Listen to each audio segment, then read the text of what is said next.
തുടങ്ങുന്നത് ആക്ച്വലി കുറച്ചും കൂടെ ബാക്കിലാണ്. റോഷന്റെ ഡേറ്റ് കാത്തിരുന്ന് കുറച്ച് നീണ്ടുപോയി ഞങ്ങൾ. അതെ, റോഷൻ ഈ പറഞ്ഞ പോലെ പോച്ചറും. ഞാൻ പറയുന്ന റെഫറൻസ് എന്ന് പറയുന്നത് ഇത് മനീഷ് നാരായണനെ ആലോചിക്കുക, ഒരു 10-15 വർഷം കുറവ് ആലോചിക്കുക. അതായിരുന്നു എന്റെ റെഫറൻസ് പറഞ്ഞിരുന്നത്. റോഷൻ ഇതിലുണ്ടെന്ന് കേട്ടപ്പോ വെരി വെരി ഹാപ്പി. കാരണം നമ്മൾ രണ്ടുപേരും നല്ല പരിചയം ഉണ്ടായിരുന്നു ഇതിനു മുന്നേ. നമ്മളൊരു തിയേറ്റർ വർക്ക്ഷോപ്പ് ഒക്കെ ചെയ്തിട്ടുണ്ട്. പ്രൊഫഷണലിയും പരിചയം ഉണ്ടായിരുന്നു. അതാണ് ഉദ്ദേശിച്ചത്. അപ്പൊ ഈ സിങ്സോണ്ട് അല്ലാതെ ഒരു പരിപാടി എനിക്ക് അറിഞ്ഞൂടാ. അതുകൊണ്ട് ഞാൻ ആദ്യം ചോദിച്ചത് മലയാളമൊക്കെ പറയണം. അപ്പൊ ഞാൻ കൊല്ലത്തുകാരിയാണ് എന്ന് പറഞ്ഞു. അപ്പൊ എനിക്ക് വളരെ ആശ്വാസമായി. ലോബിയൊന്നും പറയില്ല കേട്ടോ, തിന്നാനും കുടിക്കാനില്ല, വയറും മുറുകി സിനിമയ്ക്ക് വേണ്ടി ട്രൈ ചെയ്യണ കുറച്ച് പേരുണ്ട്. ഹോട്ടൽ ആനന്ദ് എന്ന് പറഞ്ഞൊരു സ്ഥലം നമ്മൾ യാദൃശികമായിട്ട് കണ്ടെത്തി. അവിടുത്തെ ചിക്കൻ ഫ്രൈയും പൊറോട്ട അടിപൊളിയായിരുന്നു. പിന്നെ അവിൽ മിൽക്ക് കുടിക്കാൻ പോയത് രാത്രി നമ്മുടെ ബുഹാരിയുടെ അടുത്ത് അട്ടക്കുളങ്ങര. ഞങ്ങളെല്ലാം ഒരടി മാറി നിന്നിട്ടാണ് നന്ദുചേട്ടനോട് സംസാരിക്കുന്നത്. പക്ഷെ നന്ദുചേട്ടൻ ഭയങ്കര ഓളമായിരുന്നു. നമ്മളുമായിട്ട് ഭയങ്കരമായിട്ട് സിങ്കായി, ഭയങ്കര നമ്മള് ഒരു പ്രത്യേക സമയത്തൊക്കെ നമ്മൾ ഒരുമിച്ചാണ്. അപ്പൊ അതൊക്കെ ഭയങ്കര രസമായിരുന്നു. സ്ട്രേറ്റ് ഫോർവേഡ് ആയിട്ട് പറയുന്ന ഒരാളായിട്ട് തോന്നുന്നുണ്ട്. അപ്പൊ ഈ പടത്തിനെ പറ്റി വിളിച്ചിട്ട് പക്ഷെ ഒന്ന് കേട്ട് നോക്കി. എനിക്കറിയില്ല ഇത് എനിക്ക് വർക്കാവുന്ന ടൈപ്പ് സാധനമാണ്. ഇതൊരു വേറൊരു ടൈപ്പ് പരിപാടിയാണ്. അത് തീരുമാനിച്ചു കഴിഞ്ഞപ്പോൾ എനിക്ക് തോന്നി അല്ല, തിരുവനന്തപുരത്താണ് വേണ്ടത്. കാരണം ഞാൻ എൻ്റെ ഒരു സിറ്റിന്ന് ഐഡന്റിഫൈ ചെയ്യുന്ന തിരുവനന്തപുരമാണ്. ഞാൻ ആദ്യമായിട്ട് പോകുന്ന ഫിലിം അവാർഡ് ഫംഗ്ഷൻ അതും തിരുവനന്തപുരത്ത് വെച്ചിട്ടായിരുന്നു. എനിക്ക് അവാർഡൊന്നുമില്ല, ജസ്റ്റ് എന്നെ വിളിച്ചിട്ടേ ഉള്ളൂ. പക്ഷെ അത് ഒരു മെമ്മറിയാണ്. ഒരു നടമാണ് ശരിക്കുള്ള ഇൻസ്പിറേഷൻ നടന്ന സംഭവമാണ്. അതാണ് സംഭവം ജീവിതത്തിൽ. അല്ലല്ല, ഇത്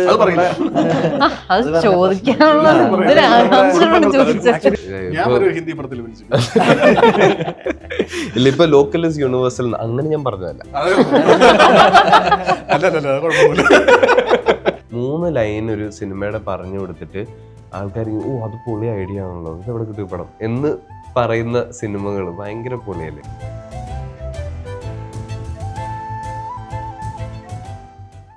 ഇത്തിരി നേരം സിനിമയുടെ ടീം, സംവിധായകൻ പ്രശാന്ത് വിജയോടൊപ്പം അഭിനേതാക്കൾ റോഷൻ, സെറിൻ, ആനന്ദ് മന്മഥൻ ക്യൂ സ്റ്റുഡിയോടൊപ്പം ചേരുന്നു. സ്വാഗതം. ഇത്തിരി നേരം സംസാരിച്ചിരിക്കുകയാണ്. ഈ 2023 ഇത്തിരി നേരത്തിന്റെ ഒരു പോസ്റ്റർ, സ്റ്റില്ലല്ല, ഒരു മിനിമൽ പോസ്റ്റർ ഷെയർ ചെയ്ത് കണ്ടു. യാത്ര തുടങ്ങിയിട്ട് ഒരുപാട് നാളായി കാണും. ഇപ്പോൾ ഷൂട്ട് ചെയ്തിട്ടും 2 വർഷം നീണ്ട യാത്രയായിരുന്നു. ശരിക്കും ഇത്തിരി നേരത്തിന്റെ ഒരു ജേണി തുടങ്ങുന്നത് ഏത് വർഷമാണ്? തുടർന്നുണ്ടാവുന്ന സംഭവവികാസമാണ് ഈ പറഞ്ഞ ഒരു ടൈറ്റിൽ അനൗൺസ്മെന്റ് പോസ്റ്റർ ആയിരുന്നു. അങ്ങനെ ഉദ്ദേശിച്ചിട്ടുള്ളൂ. അപ്പൊ നമ്മുടെ പണികളൊക്കെ ജസ്റ്റ് തുടങ്ങുന്നതിന്റെ സമയമാണ്. തുടങ്ങുന്നത് ആക്ച്വലി കുറച്ചും കൂടെ ബാക്കിലാണ്. റോഷന്റെ ഡേറ്റ് കാത്തിരുന്ന് കുറച്ച് നീണ്ടുപോയി ഞങ്ങൾ. പോയ സമയത്ത് അതെ, റോഷൻ ഈ പറഞ്ഞ പോലെ പോച്ചറും പിന്നെ ഏതായിരുന്നു അതെ പോച്ചർ കാരണമായിരുന്നു നമ്മളെ ഒരു വർഷം മാറ്റി വെച്ചത്. അങ്ങനെ റോഷൻ തിരക്കുള്ള ഒരു സ്റ്റാർ ആയതുകൊണ്ട് അതുകൊണ്ട് സെറിനെ കിട്ടിയില്ലേ. അതെ അതെ. അപ്പത്തേനും ഒരു പുതിയ താരോദയം ഉണ്ടാകുന്നു. സെറിനെ നമ്മൾ അപ്പോഴേ ക്യാച്ച് ചെയ്യുന്നു. അങ്ങനെയൊക്കെ ആയിരുന്നു. സത്യത്തിൽ ഈ പറഞ്ഞ പോലെ ഒരു കോവിഡ് പശ്ചാത്തലത്തിലാണ് ഇത് ആദ്യം തുടങ്ങിയത്. അപ്പൊ ഞങ്ങളുടെ ഐഡിയ എന്ന് പറഞ്ഞാൽ ചെറിയ സെറ്റപ്പാണ്. കാരണം ഞാൻ ആ ഒരു സെറ്റപ്പിൽ നിന്ന് വരുന്ന ആളായതുകൊണ്ട് എനിക്ക് മിനിമൽ സാധനം കൊണ്ട് ഒരു സിനിമ ചെയ്യാൻ പറ്റുന്നൊരു കോൺഫിഡൻസ് ഉണ്ട്. അപ്പം ബാക്കിയെല്ലാം ഷട്ട് ഡൗൺ ആയിരിക്കുന്ന സമയത്ത് നമുക്കൊരു മിനിമൽ സിനിമ ചെയ്തിട്ട് അങ്ങ് OTT-ലേക്ക് ഇറക്കാം എന്നുള്ളൊരു പ്ലാനായിരുന്നു. അത് പക്ഷേ ഇങ്ങനെ നീണ്ടുപോയതുകൊണ്ട് എനിക്ക് ഡെഫിനറ്റ്ലി അതിന് ഗുണങ്ങളെ ഉണ്ടായിട്ടുള്ളൂ. കാരണം ഞാൻ അതിൻ്റെ ഇടയ്ക്ക് ഒരു സിനിമ ചെയ്തു. അപ്പോൾ അതായം ചെയ്തു. ഇവരൊക്കെ കുറെ പടങ്ങൾ ചെയ്തു. അപ്പോൾ ഞങ്ങളൊക്കെ കുറച്ചും കൂടെ എക്സ്പീരിയൻസ് ഗെയിൻ ചെയ്തിട്ടാണ് വരുന്നത്. പിന്നെ ഈ കോവിഡ് മാറി, അതുകൊണ്ട് തിരക്കഥയിൽ വന്ന ചേഞ്ചുകളും കുറച്ചും കൂടെ വെൽക്കം ആയിരുന്നു. എനിക്കൊന്ന് കോവിഡ് ആയിരുന്നെങ്കിൽ കുറച്ചും കൂടെ ലിമിറ്റഡ് ആവും. ആ ഒരു കാലഘട്ടത്തിൽ തളച്ചിടപ്പെടുന്ന ഒരു സാധനമുണ്ട്. ഇത് പക്ഷെ അങ്ങനെയല്ല. ഇത് എപ്പം കണ്ടാലും ഫ്രഷ് ആയിരിക്കുന്ന ഒരു സാധനമായി മാറി. അങ്ങനെയൊക്കെയായിരുന്നു. കുറച്ച് ലോങ് ജേർണി ആയിരുന്നു. പക്ഷെ ഒടുവിൽ അത് ഒരു സ്ഥലത്ത് എത്തുന്നു എന്ന് വിചാരിക്കുന്നു. പടം തുടങ്ങുന്നത് റോഷൻ നടത്തുന്ന ഒരു ഇന്റർവ്യൂ സീനിൽ നിന്നാണ് പടം തുടങ്ങുന്നത്. പറയൂ, ഏതൊക്കെ പ്രമുഖ മാധ്യമ സ്ഥാപനങ്ങളുടെ ഇന്റർവ്യൂസ് ആണ് താങ്കളെ കഥാപാത്രത്തിലേക്ക്? ആക്ച്വലി ഈ കഥയില് പുള്ളിയുടെ ജോലിക്ക് വലിയ ബന്ധമൊന്നും ഇല്ലാത്തതുകൊണ്ട് അതിലങ്ങനെ കാര്യമായിട്ട് അതൊരു സറ്റയർ എലമെന്റ് ആയിട്ട് ഒരു ചെറിയ ആനന്ദിന്റെ ഒരു ഡയലോഗിലൊക്കെ അല്ലെ? അതെ അതെ. മറ്റേ ഒരു ഡയലോഗില് ആ വാർത്ത കണ്ടാൽ ഞെട്ടും എന്ന് പറയുന്ന തലക്കെട്ടുള്ള ഡയലോഗ്. ആക്ച്വലി ആ കാലത്ത് എനിക്ക് തോന്നുന്നു ഞാനിത് ആൾക്കാരോട് പറയുമ്പോ പിച്ച് ചെയ്യുമ്പം ഞാൻ പറയുന്ന റെഫറൻസ് എന്ന് പറയുന്നത് ഇത് മനീഷ് നാരായണനെ ആലോചിക്കുക, ഒരു 10 വർഷം 10-15 വർഷം കുറവ് ആലോചിക്കുക, അതായിരുന്നു എൻ്റെ റെഫറൻസ് പറഞ്ഞിരുന്നത്. അപ്പം ആ ഒരു സാധനം ഒരു കുറച്ച് മെയിൻ സ്ട്രീം മാധ്യമങ്ങളിൽ നിന്ന് പിന്നെ ഒരു യൂട്യൂബ് ചാനലിലേക്ക് വന്നു. അപ്പോൾ അവിടുത്തെ സ്ട്രഗിൾസ് വേഴ്സസ് ഇവിടുത്തെ സ്ട്രഗിൾസ് ഇതെല്ലാം ആ ക്യാരക്ടറിന്റെ ഒരു ബാക്ക് സ്റ്റോറിയിൽ ഉണ്ടായതുകൊണ്ട് ഇതിന്റെ ഒരു സംഘർഷം അയാളുടെ ഉള്ളിലുണ്ട്. അപ്പൊ അത് ഈ ബാക്കിയുള്ള ഇത് നമ്മൾ കൂടുതലും കാണുന്ന അയാളുടെ പേഴ്സണൽ ജീവിതത്തിലെ കാര്യങ്ങളാണല്ലോ, അതിന്റെ ഒരു ബാക്ക്ഡ്രോപ്പ് ആയിട്ട് ഇത് കിടക്കുന്നു എന്നുള്ളതാണ്. ബേസിക്കലി മറ്റേ പഴയ കാലത്ത് ഭയങ്കര സെറ്റപ്പ് ആയിരുന്നു. ഇപ്പോ അത്ര സെറ്റപ്പാണ് ഞാനെന്ന് എന്റെ ചുറ്റുമുള്ള ആൾക്കാരെ കൂടെ വിശ്വസിക്കുന്നില്ല. അതിനുള്ള റെസ്പെക്ട് എനിക്ക് കിട്ടുന്നില്ല. അതുകൊണ്ട് ഞാൻ ആദ്യം റെഫറൻസസ് ഒന്നും ഇല്ലായിരുന്നു എന്ന് പറഞ്ഞത്. അങ്ങനെ ആരെയും ഉദ്ദേശിച്ചിട്ടില്ല. പക്ഷെ ഞാൻ അതിനെ അങ്ങനെ കണ്ടത്. അപ്പം ഈ പടത്തിൽ പിന്നെ നടക്കുന്ന ഇവന്റ്സ് ഒക്കെ പുള്ളിയുടെ പഴയ കാലത്തിലേക്കും കൂടെ പുള്ളിനെ ട്രാൻസ്പോർട്ട് ചെയ്യുന്ന കാര്യങ്ങളാണ്. അപ്പൊ അങ്ങനെ ഒരു ആംഗിളിലാണ് എനിക്കിത് വർക്ക് ആയത്. അല്ലാതെ അതൊരു കമന്ററി പോലെ യൂസ് ചെയ്ത് പോകുന്നു എന്നുള്ളതല്ലാതെ പുള്ളിയുടെ ജോലി നമ്മളെ തുടക്കത്തിൽ മാത്രമേ കാണുന്നുള്ളൂ. പൊതുവെ ഫിലിം അസോസിയേറ്റഡ് ഇന്റർവ്യൂസ് അങ്ങനെ ഫോളോ ചെയ്യുന്ന വ്യക്തിയാണോ? ഒരുപാട് ഫോളോ ചെയ്യാറില്ല, പക്ഷെ എനിക്ക് ഭയങ്കര ഇഷ്ടമാണ് ആക്ച്വലി. ഏതെങ്കിലുമൊക്കെ ഇന്റർവ്യൂസിൽ പ്രത്യേകിച്ച് ഞാൻ ഫോളോ ചെയ്യുന്ന ആക്ടേഴ്സിന്റെ ഇന്റർവ്യൂസ് എന്തേലും കണ്ടാൽ ഉടനെ കണ്ടു നോക്കും. ഞാൻ തുടക്കത്തിൽ അത് വർക്ക് ആവുന്നുണ്ടെങ്കിൽ പിന്നെ മൊത്തം ഇരുന്ന് കാണും. അത് പക്ഷെ റാദർ ദാൻ ദി ഇന്റർവ്യൂവർ എനിക്ക് തോന്നുന്നു ഞാൻ ഫോളോ ചെയ്യുന്നത് ആ പേഴ്സണാലിറ്റീസിനെയാണ്. ഇത് രണ്ടും നല്ല കോമ്പിനേഷൻ ആയി വരുമ്പോഴായിരിക്കും ആ ഇന്റർവ്യൂ ശരിക്കും ഭയങ്കരമായിട്ട് വർക്ക് ആവുന്നത് മോസ്റ്റ്ലി. പക്ഷെ ഞാൻ പേഴ്സണാലിറ്റീസിനെ ഫോളോ ചെയ്തിട്ടുള്ള ഇന്റർവ്യൂസ് ആണ് കാണാറുള്ളത്. ആരാ ഫേവറേറ്റ് ഇന്റർവ്യൂ? ഫേവറേറ്റ് ഇന്റർവ്യൂവറോ? ആർക്കും പ്രശ്നമില്ലാത്തൊരു കഴിഞ്ഞ മറ്റേ വൺ ബാറ്റിൽ ആഫ്റ്റർ അനദറിൽ ഷോൺ പെന്നിന്റെ ഒരു ഇന്റർവ്യൂ ജിമ്മി കിമ്മലോ മറ്റോ ചെയ്തിരുന്നത് വളരെ നന്നായിട്ട് തോന്നി. അതാണ് സേഫ്. ഭയങ്കര പൊളി ഇന്റർവ്യൂ ആയിരുന്നു അത്. പക്ഷെ പുള്ളിയെ ക്യാൻസൽ ചെയ്തു, ട്രംപ് ക്യാൻസൽ ചെയ്തു ജിമ്മി കിമ്മൽ. അത് കഴിഞ്ഞ അപ്പൊ ഇത് ഈ ഷോൺ പെൻ എന്ന് പറയുന്ന ആക്ടറൊന്നും അങ്ങനെ സംസാരിച്ച് കണ്ടിട്ടില്ല അധികം. അപ്പൊ അങ്ങനെ ഒരു പരിപാടി കാണും. പുള്ളി അതിന്റെ ഭയങ്കര ചെറിയൊരു സാധനമാണ്. അതിൽ പുള്ളി പറഞ്ഞിട്ടുള്ള ഒരു കാര്യം എനിക്ക് നേരത്തെ അറിയില്ലായിരുന്നു. പിന്നെ അതിന്റെ കമന്റ്സ് ഒക്കെ വായിച്ചു കഴിഞ്ഞാൽ ആൾക്കാർക്ക് പുള്ളിയെ പറ്റി പറയാനുള്ള കാര്യങ്ങൾ വായിക്കാനും ഭയങ്കര ഇൻട്രസ്റ്റിംഗ്. പടം കണ്ടിരുന്നോ വൺ ബാറ്റിൽ ആഫ്റ്റർ? പിന്നെ സെറിൻ എങ്ങനെ ഈ സിനിമയിലേക്ക് എത്തുന്നത്, പ്രശാന്ത് ചെയ്യുന്ന സംവിധായകനിലേക്ക് എത്തുന്നത് രണ്ടും? ഞാൻ പ്രശാന്തിനെ ആദ്യം മീറ്റ് ചെയ്യുന്നത് 2023 വരുമ്പോ സെറ്റിൽ ജോയിൻ ചെയ്യും. സെറ്റിൽ ജോയിൻ ചെയ്യും. അതെ അതെ. അതിനു മുന്നേ നമ്മൾ സംസാരിച്ചപ്പോ പുള്ളി ആട്ടം കണ്ടിരുന്നു. അത് ഫിലിം ബസാറിൽ ഗോവയിൽ പോയപ്പോൾ അങ്ങനെ ഒരു ഫിലിം ലാബിൽ വെച്ചാണ് കണ്ടത്. അപ്പോൾ എനിക്കിത് ആ ക്യാരക്ടറും ലുക്കും ഓരോ റിക്വയർമെന്റ്സും ഫിറ്റ് ആവുമെന്ന് നോക്കിയപ്പോൾ അങ്ങനെയാണ് വിളിച്ചത്. പിന്നെ റോഷൻ ഇതിലുണ്ടെന്ന് കേട്ടപ്പോൾ വെരി വെരി ഹാപ്പി. കാരണം നമ്മൾ രണ്ടുപേരും നല്ല പരിചയം ഉണ്ടായിരുന്നു ഇതിനു മുന്നേ. നമ്മളൊരു തിയേറ്റർ വർക്ക്ഷോപ്പ് ഒക്കെ ചെയ്തിട്ടുണ്ടായിരുന്നു. പ്രൊഫഷണലിയും പരിചയം ഉണ്ടായിരുന്നു. അതാണ് പ്രൊഫഷണലി ഞങ്ങളൊരു വർക്ക്ഷോപ്പിൽ പരിചയപ്പെട്ടത്. ആദിശക്തി വർക്ക്ഷോപ്പ് കുറെ നാളും. ആദിശക്തി പോണ്ടിച്ചേരിയിലെ നല്ല രസമായിരുന്നു അത്. ഫ്രഷ് കോൺസെപ്റ്റ് ആയിട്ട് എനിക്ക് തോന്നി. പിന്നെ ഞാൻ ഒരു ആക്ടർ എന്ന നിലയിൽ ഏറ്റവും കൂടുതൽ ലുക്ക് ഫോർവേഡ് ചെയ്യുന്നത് ഞാൻ ഇതിനു മുന്നേ ചെയ്തിട്ടുള്ളതിൽ നിന്ന് എന്തെങ്കിലും വ്യത്യസ്തമായ കാര്യങ്ങൾ എനിക്ക് എക്സ്പ്ലോർ ചെയ്യാൻ പറ്റുമോ, ആ ഒരു പൊട്ടൻഷ്യൽ എന്തായാലും ഇതിലുണ്ടായിരുന്നു. പഴയ പരിചയത്തിൽ നിന്ന് കോ ആക്ടറിലേക്ക് ആദ്യത്തെ ഇതാണല്ലോ റോഷനായിട്ടുള്ള. ആ സ്പേസ് കൂടുതൽ കംഫർട്ടബിൾ ആയിരുന്നോ അതോ ഇച്ചിരി പാടായിരുന്നു? ഒട്ടും പരിചയം കാണിച്ചില്ല. വീട്ടിൽ വന്നപ്പോ പള്ളിപ്പെരുന്നാളിന് ഞാനായിരുന്നു ഫ്രണ്ട്സ് എന്നൊക്കെ പറയുമായിരുന്നു, പരിചയക്കാരായിരുന്നു. ഇല്ല, ആക്ച്വലി ഇത് എനിക്ക് സത്യത്തിൽ ഭയങ്കര ഹെൽപ്ഫുൾ ആയിട്ടുണ്ടായിരുന്ന ഒരു കാര്യം, ഞാൻ ഈ പറഞ്ഞ പോലെ ആട്ടം ആദ്യമായിട്ട് കാണുന്ന ആൾക്കാരിൽ ഒരാളായിരുന്നു ഞാൻ. ഈ ദായമായിട്ട് ഞാൻ പോയപ്പം ഫിലിം ഫെസ്റ്റിവലിൽ പോയപ്പോൾ അവിടെ ഒരു സ്ക്രീനിങ് ഉണ്ടായിരുന്നു. അപ്പോൾ ഇത് കണ്ടപ്പം എനിക്ക് ക്യാരക്ടറിന് കുറച്ച് പർട്ടിക്കുലർ റിക്വയർമെന്റ്സ് ഉണ്ടായിരുന്നു. മലയാളത്തിൽ കുറെ പേരെ നോക്കിയിട്ട് ശരിയാവാത്ത കുറച്ച് അതായത് ഈ നമ്മൾ കേരളത്തിൽ നമുക്ക് പലർക്കും ഉണ്ടായിട്ടുള്ള എക്സ്പീരിയൻസ് ആണ്. നമ്മൾ കേരളത്തിൽ ഒരു സർട്ടൻ നമ്മുടെ ജീവിതത്തിലൊരു ഭാഗം ചെലവഴിക്കുന്നു. അത് കഴിഞ്ഞിട്ട് പുറത്തു പോകുമ്പം നമ്മുടെ ഒരു വേൾഡ് ഓപ്പൺ അപ്പ് ചെയ്യുന്ന ഒരു സാധനമുണ്ട്. അത് പിന്നീട് നമുക്ക് ആ ഡിഫറൻസ് ശരിക്കും ഫീൽ ചെയ്യും. അപ്പൊ അത് എക്സ്പീരിയൻസ് ചെയ്തുകൊണ്ട് അങ്ങനെയുള്ള ഒരാളാവണം എന്ന് എനിക്കുണ്ടായിരുന്നു.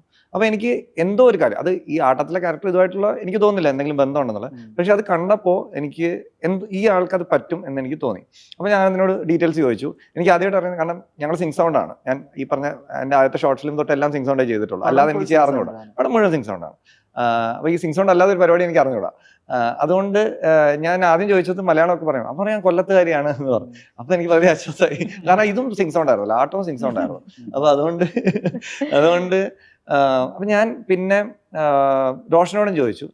അപ്പം ആക്ച്വലി ഞങ്ങൾ ഞങ്ങൾ ഫ്രണ്ട്സ് ആണെന്ന് പറഞ്ഞു കേട്ടോ. സോറി പറഞ്ഞു. പക്ഷെ ഫ്രണ്ട്സ് ആണെന്നേ പറഞ്ഞോളൂ, എനിക്ക് ഈ ബാക്ക്ഗ്രൗണ്ട് അറിഞ്ഞൂടാ. അത് കഴിഞ്ഞിട്ട് പിന്നെ സാറിനോട് സംസാരിക്കുന്നു, അങ്ങനെ വരുന്നു. പിന്നെ എനിക്ക് ഏറ്റവും ഹെൽപ്ഫുൾ ആയതെന്ന് വെച്ചാൽ ഇവർ തമ്മിൽ ഈ ഫ്രണ്ട്സ് എന്നുള്ളൊരു സാധനം ഒരു ഇൻഹിബിഷൻസും ഇല്ല എന്നൊരു സാധനം. അപ്പം പടം കണ്ടിട്ടുണ്ടായിരുന്നത് അറിയാം. അത്രയും ക്ലോസ് ആയിട്ട് ഇന്ററാക്ട് ചെയ്യേണ്ട സമയങ്ങൾ വരുമ്പോൾ ആ ഒരു പ്രശ്നമേ ഇല്ല. എനിക്ക് അറിഞ്ഞൂടാ, ഒരു വേറൊരു സ്ട്രേഞ്ചേഴ്സ് ആയുള്ള ആൾക്കാരാണെങ്കിൽ എങ്ങനെയായിരിക്കും ആ ഐസ് ബ്രേക്കിംഗ് നടക്കുന്നത്. ഇതിപ്പോ ഐസ് ബ്രേക്കിങ്ങിന്റെ ആവശ്യമൊന്നുമില്ല. ആ ഒരു സാധനം ഭയങ്കര ഹെൽപ്ഫുൾ ആണ്. ആനന്ദ് വീണ്ടും ട്രിവാൻഡ്രം ഫ്രണ്ട്സ് ഒന്നും അല്ലേ, friends അല്ല.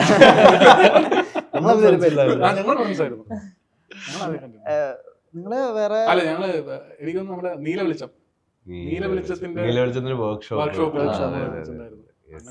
വീണ്ടും ട്രിവാൻഡ്രത്തിലേക്കാണല്ലോ വീണ്ടും പറിച്ച് ബാക്ക് ടു ട്രിവാൻഡ്രം. മറ്റേ ആനന്ദിന്റെ സിനിമകള് ഇനീഷ്യൽ കാലഘട്ടം തൊട്ടേ നോക്കുമ്പോ മറ്റേ ട്രിവാൻഡ്രം ലോബിയുടെ ഭാഗമായ സിനിമകളില് ഞാൻ ഈ സ്ഥാനത്തേക്കുള്ള സംവിധായകനൊക്കെ കൊല്ലം നീ അവിടെ ചേർന്നു. പത്മനാഭന്റെ നാട്ടിലേക്ക് സ്വാഗതം. ലോബി എന്നൊന്നും പറയില്ല കേട്ടോ, തിന്നാനും കുടിക്കാനില്ല, വയറ് മുറുകി സിനിമയ്ക്ക് വേണ്ടി ട്രൈ ചെയ്യണ കുറച്ച് പേര്. പക്ഷെ ആനന്ദ് ട്രിവാൻഡ്രം പറയുമ്പോ അല്ലേ ആ ഒരു മറ്റേ ഒത്തന്റിക് ട്രിവാൻഡ്രം സ്ലാങ്. അല്ല റോഷൻ പറഞ്ഞപ്പോ എന്ത് തോന്നി? അല്ല റോഷൻ പറഞ്ഞപ്പോഴേ ഞാൻ അങ്ങനല്ല ഉദ്ദേശിച്ചത്. ഇതെടുത്ത് ചോദിക്കേണ്ട ആവശ്യമില്ലായിരുന്നു. എക്സ്ട്രീം ഇതില്ലല്ലോ. ഇല്ല. അതെന്താന്ന് വെച്ചാല് എനിക്ക് തോന്നുന്നു ഇപ്പൊ ഞങ്ങൾ എല്ലാരും തന്നെ തിരുവനന്തപുരം പറയുന്നവർ രണ്ടുപേരും ആണെങ്കിൽ ആ സ്ലാങ് കംപ്ലീറ്റ് അതിലേക്ക് മാറും. വേറൊരാളാണെങ്കിൽ പറയുകയാണെങ്കിൽ അത് കുറച്ച് ന്യൂട്രലാവും. അങ്ങനെ ഒരു സ്വാഭാവികമായിട്ട് ഗ്രേഡേഷൻ അത് വന്നോണ്ടിരിക്കും. അങ്ങനെ ഒരു സാധനം ചേട്ടന്റെയും ജിയോ ചേട്ടൻ എല്ലാവരും കുറച്ചുകൂടെ ട്രിവാൻഡ്രം. എനിക്ക് ഏറ്റവും വലിയ സുഖം എന്ന് വെച്ചാൽ എനിക്ക് വീട്ടിൽ പോയിട്ട് വരാൻ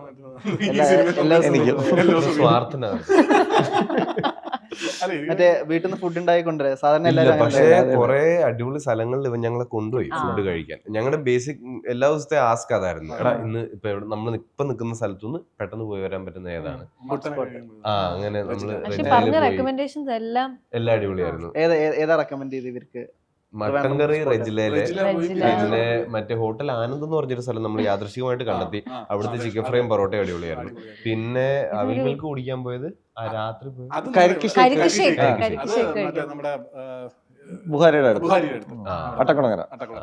അത് മൂന്നുമാണ് എനിക്കിപ്പോ ഓർമ്മ വരുന്നത്. പിന്നെ മറ്റേ വെളുപ്പിന് ബിരിയാണി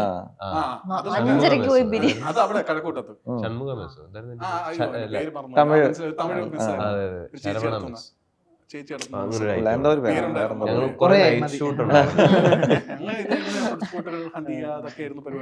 വീട്ടിൽ നിന്ന് പോയി വരിക.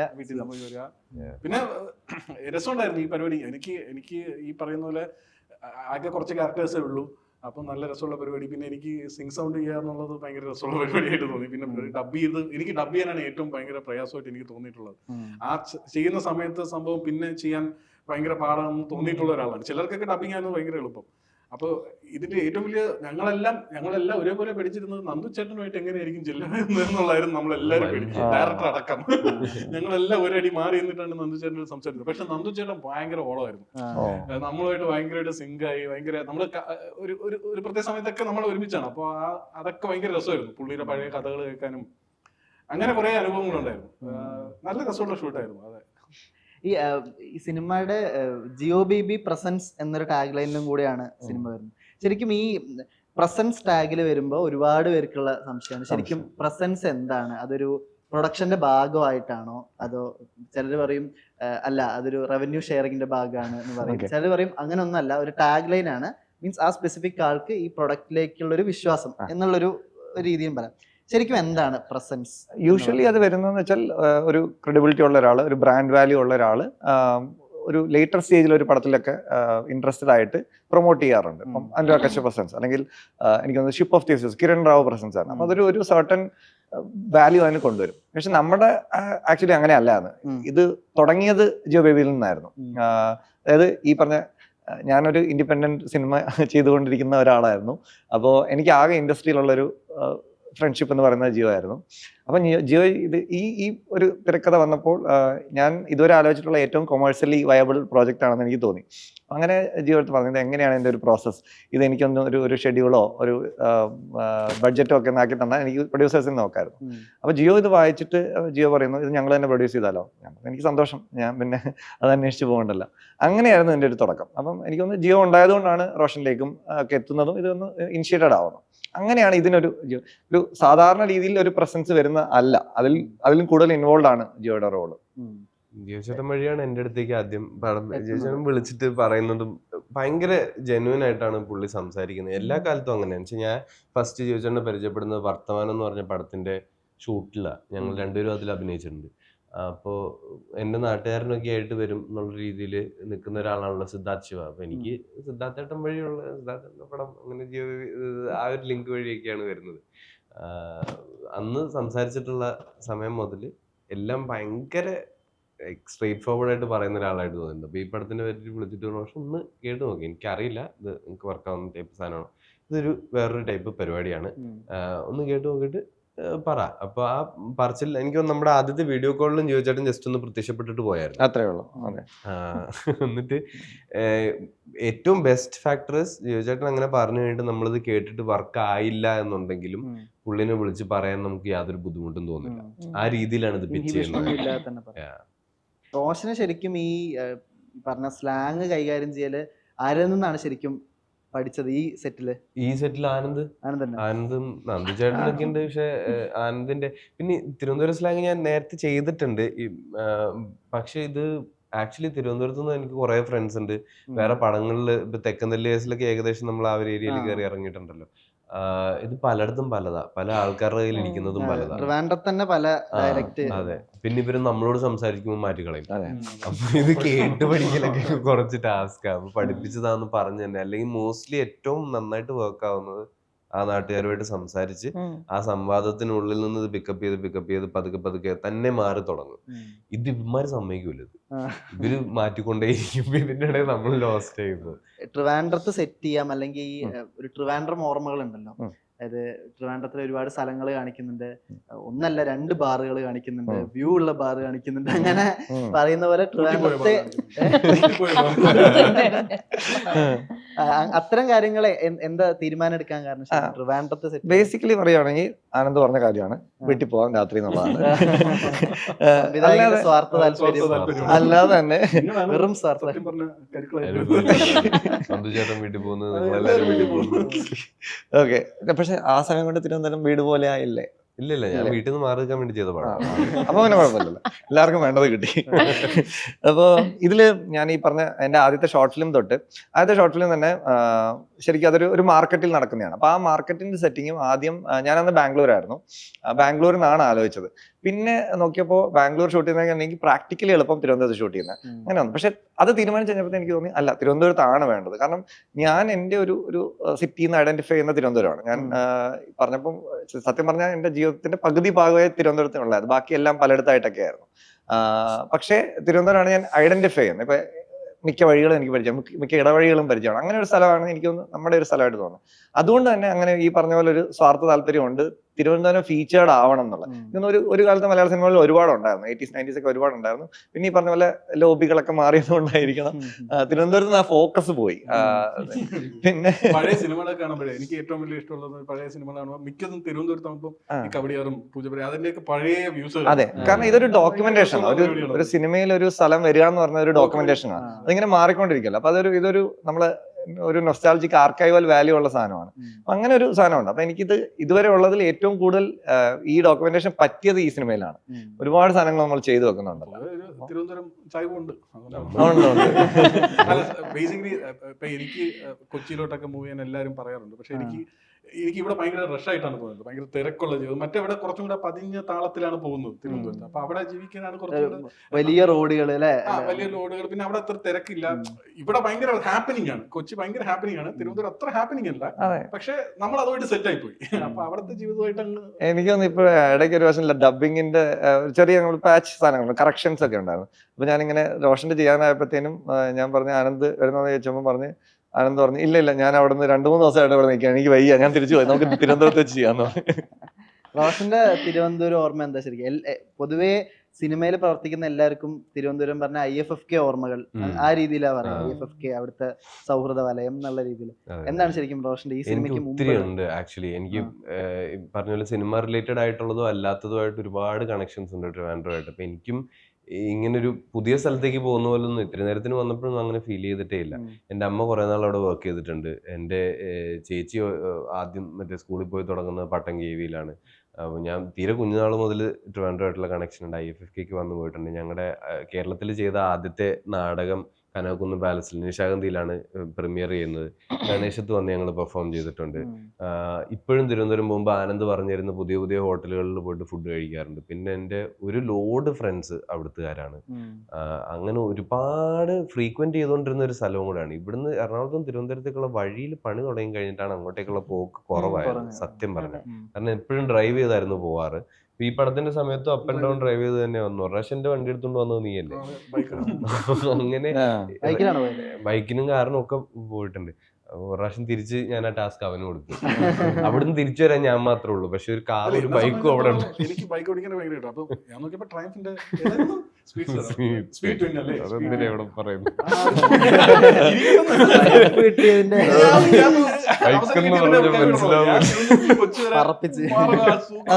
അതൊന്നും പിക്ചർ ചെയ്യാൻ പറ്റില്ല ആൾക്കാർക്ക്. അങ്ങനെയല്ലേ? ഇവൻ വെളുപ്പിനെ അവിടെ നിന്ന് പോകുന്നത് അല്ല. പക്ഷെ അങ്ങനെ ഒരുപാട് കണക്ഷൻസ് ഉണ്ട്. പിന്നെ ഈ പറഞ്ഞ പോലെ എനിക്ക് അവിടുത്തെ ഫുഡ്, അവിടുത്തെ ആൾക്കാരെന്ന് പറഞ്ഞാൽ ഞാൻ പരിചയപ്പെട്ട കൂട്ടുകാര്, പിന്നെ അവരുടെ ഫാമിലി, പിന്നെ അവിടുന്ന് പരിചയപ്പെട്ട വർക്ക് വഴി പരിചയപ്പെട്ടിട്ടുള്ള ആൾക്കാര് എല്ലാവരും എനിക്ക് ഭയങ്കര ഇഷ്ടമുള്ള ആൾക്കാരാണ്. ഭയങ്കര സ്പെഷ്യൽ 2 മെമ്മറീസ്. ഒന്ന് മൂത്തോൻ IFFKയില് പ്ലേ ചെയ്തപ്പോ അത് ഭയങ്കര മെമ്മറബിൾ ട്രിപ്പ് ആയിരുന്നു. ട്രിവാൻഡ്രം ഭയങ്കര ഹാപ്പി ആയിരുന്നു. പിന്നെ പാരഡൈസും പ്ലേ ആയി.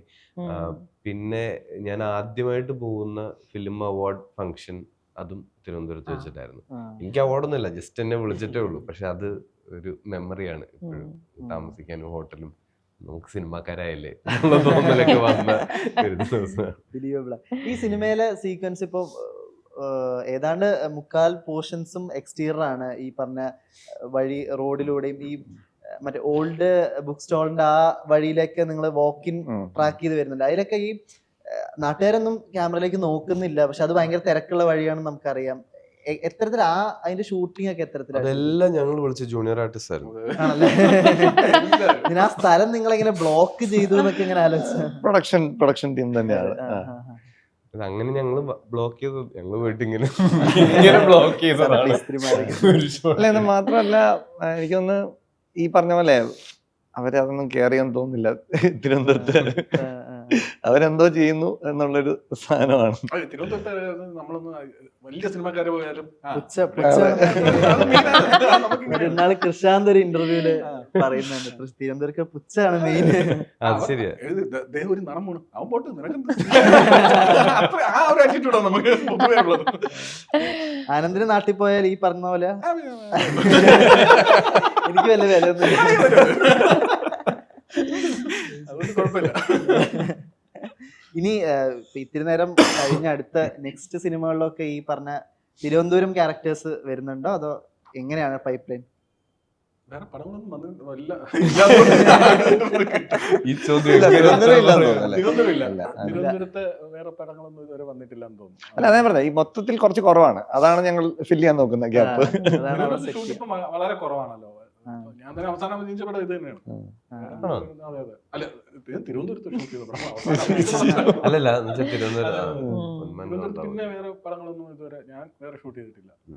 ഈ സിനിമയ്ക്ക് ശരിക്കും ഈ പറഞ്ഞ പോലെ ഇപ്പൊ ബിഫോർ ട്രിലോജി അങ്ങനെ അതിന്റെ ഒരു ഇൻസ്പിറേഷൻ അങ്ങനെ ഒരു ഘടകം ഉണ്ടോ ശരിക്കും? ആക്ച്വലി ഇതിന്റെ ഇൻസ്പിറേഷൻ ഒരു ഫീലിന്റെ ഇതിലാ ഞാൻ പറയുന്നത്. ഇതിന്റെ ശരിക്കുള്ള ഇൻസ്പിറേഷൻ ഒരു നടന്ന സംഭവമാണ്. സ്വന്തം ജീവിതത്തിൽ നടന്ന അല്ലല്ല, ഇത് നമ്മുടെ ആക്ച്വലി നിങ്ങളുടെ കൂട്ടത്തിൽ ഒരാള് മാധ്യമപ്രവർത്തകൻ അബ്ജോദ് വർഗീസിന്റെ ജീവിതത്തിൽ നടന്നൊരു സംഭവമാണ്. അതിനകത്തൊരു എലിമെന്റ് ആയിരുന്നു. അപ്പൊ അതിൽ നിന്ന് ഞങ്ങള് ആ ഒരു എലിമെന്റിൽ ഒരു ലവ് സ്റ്റോറി വന്നാൽ എന്നുള്ളതായിരുന്നു ഞങ്ങളുടെ ഒരു ഇത്. അപ്പൊ ആ ലവ് സ്റ്റോറി എന്നുള്ള എനിക്ക് ലവ് സ്റ്റോറീസ് ഭയങ്കര ഇഷ്ടമാണ്. ഈ പറഞ്ഞ ഈ ബിഫോർ ട്രിലോജിയും പിന്നെ ടൈറ്റാനിക് ഒക്കെ ഞാൻ ഒരുപാട് വർഷം കണ്ടിട്ടുണ്ട് ആ പ്രായത്തിൽ. അപ്പോ പക്ഷെ ലവ് സ്റ്റോറി ചെയ്യാൻ എനിക്ക് എപ്പോഴും ഒരു പേടിയുണ്ടായിരുന്നു. ഇപ്പൊ ഈ 3ാമത്തെ പടത്തിലെ ഒരു ലവ് സ്റ്റോറി ഉണ്ട് എന്നുള്ളത്. അതിന് കാരണം എന്ന് വെച്ചാൽ ഇത് കുറേ വന്നു കഴിഞ്ഞല്ലോ. അപ്പൊ ഇതിൽ എന്താ പുതുതായിട്ട് ചെയ്യാനുള്ളത്? ഇപ്പൊ ഫോർ എക്സാമ്പിൾ രണ്ടുപേരും ആദ്യമായിട്ട് മീറ്റ് ചെയ്യുന്നു അല്ലെങ്കിൽ പ്രണയം തോന്നുന്നു, ആ ഒരു മൊമെന്റ് ഒക്കെ എങ്ങനെ കാണിക്കും? എനിക്ക് ആലോചിക്കാൻ കുറച്ച് പേടിയാണ്. ഇത് ഒരു എത്രയെങ്കിലും പ്രാവശ്യം നമ്മൾ കണ്ടിട്ടുണ്ടായി, ആയിരക്കണക്കിന് പ്രാവശ്യം നമ്മൾ കണ്ടിട്ടുണ്ടായി. എന്താണ് എനിക്ക് പുതുതായിട്ട് ചെയ്യാൻ പറ്റുന്നത്? അപ്പൊ ഇത് കിട്ടിയപ്പോൾ എനിക്കുണ്ടായിരുന്ന ഒരു വലിയ ആശ്വാസം എന്ന് വെച്ചാൽ ആ മൊമെന്റ് ഒക്കെ ഇവരുടെ ജീവിതത്തിൽ കഴിഞ്ഞു കഴിഞ്ഞതാണ്. ഇവർ ഒരു കാലത്ത് പ്രണയത്തിലായിരുന്ന ആൾക്കാരാണ്. അപ്പൊ എനിക്ക് ആ പ്രയാസമുള്ള കാര്യങ്ങളെല്ലാം പതുക്കെ ഒഴിവാക്കാം. പിന്നെ ഈ പറഞ്ഞ ഒരു ചെറിയൊരു സമയത്തിന്റെ ഇടയ്ക്ക്, ഇത്തിരി നേരത്തിനിടയ്ക്ക് ഈ പറയുന്ന ഒരു വലിയ പ്രണയത്തിന്റെ ഒരു സാധനം കൊണ്ടുവരാന്നുള്ള, അപ്പോൾ അങ്ങനെയൊക്കെയുള്ള ഒരു താല്പര്യമാണ് എനിക്ക് ഇതിലേക്ക് തോന്നിയത്. അപ്പോൾ ഒബ്വിയസ്ലി മറ്റേ ആ ഒരു കോൺവെർസേഷനിൽ മാനസികമായി അടുപ്പമുള്ള രണ്ടുപേർ തമ്മിലുള്ള ഒരു കോൺവെർസേഷൻ ഉള്ള രീതിയിൽ ബിഫോർ സീരീസ് ഒക്കെ ഭയങ്കര ഇൻസ്പിറേഷൻ ആണ്. പിന്നെ അല്ലാത്ത എലിമെന്റ്സും ഉണ്ടല്ലോ, ഇതിൽ വേറെയും എലിമെന്റ്സ് ഉണ്ടല്ലോ. അപ്പം കുറച്ച് ജോണേഴ്സ് ഫ്യൂസ് ചെയ്ത് ഒരു സാധനം ചെയ്യാന്നുള്ളതായിരുന്നു പരിപാടി. റോഷൻ, ഈ ഇപ്പൊ ഇത്തിരി നേരത്തിന് ശേഷം നെക്സ്റ്റ് പ്ലാൻസ്? ഇപ്പൊ ചത്താപച്ച ഒരു ചത്താപ്പച്ച ഇപ്പൊ ഷൂട്ട് നടക്കുന്നു. കറന്റ് ഷൂട്ട് ചത്താപച്ച, കറന്റ്ലി ഷൂട്ട് നടന്നുകൊണ്ടിരിക്കുന്ന ചത്താപ്പച്ച. അത് കുറച്ച് നീണ്ട ഷൂട്ടാണ്, പക്ഷെ ഭയങ്കര എൻജോയബിൾ ആണ് പ്രോസസ്സ്. അപ്പൊ അതിന്റെ പുറകെ ഇങ്ങനെ പോയിക്കൊണ്ടിരിക്കുകയാണ് കുറച്ച് നാളായിട്ട്.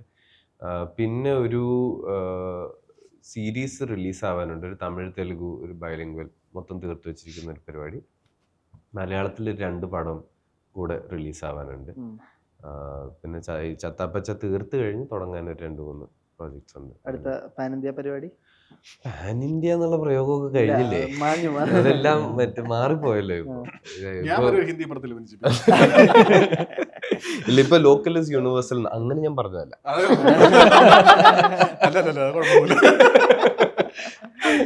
അല്ലേ, ശരിക്കും ലോക്കൽ ഇസ് യൂണിവേഴ്സൽ എന്നുള്ളതാണല്ലോ. നമ്മൾ എവിടെ നിൽക്കുന്നോ അവിടുത്തെ കഥയുടെ സെറ്റിങ്ങിന് ജെന്യൂൻ ആയിട്ട് പടം ഉണ്ടായി കഴിഞ്ഞാൽ ഐ തിങ്ക് പടം ട്രാവൽ ചെയ്യും. ഇപ്പൊ ഏകദേശം അവിടത്തേക്ക് എത്തിയിട്ടുണ്ട്.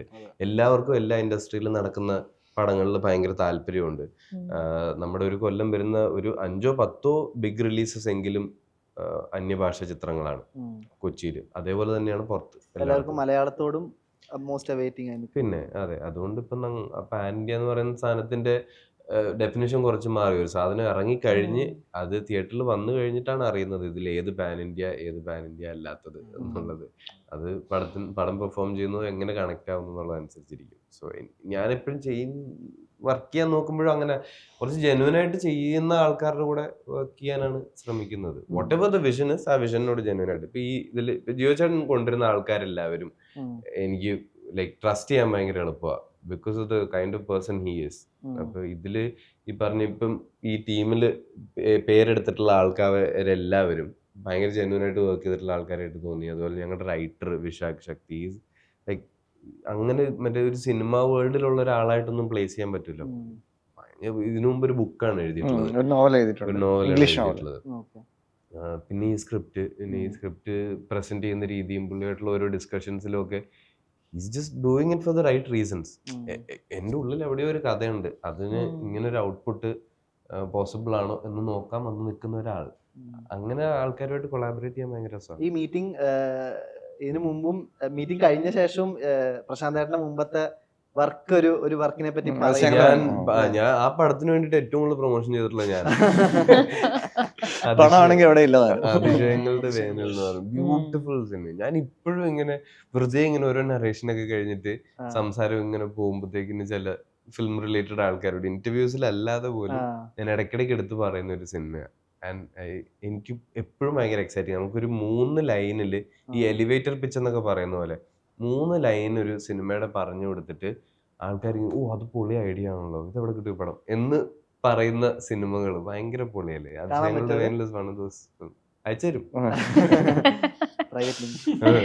അല്ല, ഞാൻ ഈ പറയാറുണ്ട്, ജോഷൻ ഈ പറയുന്ന പോലെ നെറ്റ്ഫ്ലിക്സിനോടോ ആമസോൺ പറയുന്നോടോ പോയി പറഞ്ഞാൽ എന്തെങ്കിലും.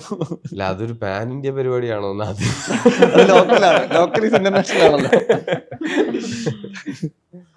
സെറിൻ, ഇനി നെക്സ്റ്റ് പരിപാടി ഇപ്പോ MMN മാറി പേട്രിയോട്ടായി. അതിന്റെ ടീസർ വരുന്നു, അത് ഭയങ്കര ഓളം സൃഷ്ടിക്കുന്നു. സെറിന്റെ പോർഷൻസ് ഷൂട്ട് കഴിഞ്ഞതാണ്, അതിന്റെ ലാസ്റ്റ് ഷെഡ്യൂളായി, ലാസ്റ്റ് ഘട്ടത്തിലേക്ക് എല്ലാവരും നീങ്ങുകയാണ്. ഇപ്പോൾ ഫുൾ ഫോമിലാണ് എല്ലാവരും. പിന്നെ സലീം അഹമ്മദ്, സലീമൊക്കെ ഡയറക്റ്റ് ചെയ്തൊരു പടം അത് ഫിനിഷ് ചെയ്തു. അർജുൻ രാധാകൃഷ്ണനാണ് എൻ്റെ ഹീറോ. അതും നല്ല രസമായിരുന്നു. നമുക്ക് ധൻബാദിലൊക്കെ കുറച്ച് ദിവസം ഷൂട്ട് നോർത്ത് ഉണ്ടായിരുന്നു. ശരൺ വേല യെസ്, ശരണായിരുന്നു എൻ്റെ DOP. നല്ല രസമായിരുന്നു, എനിക്ക് ഇഷ്ടപ്പെട്ടു. All the best. Thank you. ഒരുപാട് സന്തോഷം, എല്ലാവിധ ആശംസകളും. നമുക്ക് സിനിമ റിലീസിന് ശേഷം സംസാരിക്കാൻ പറ്റും. Thank you. Thank you. Thank you.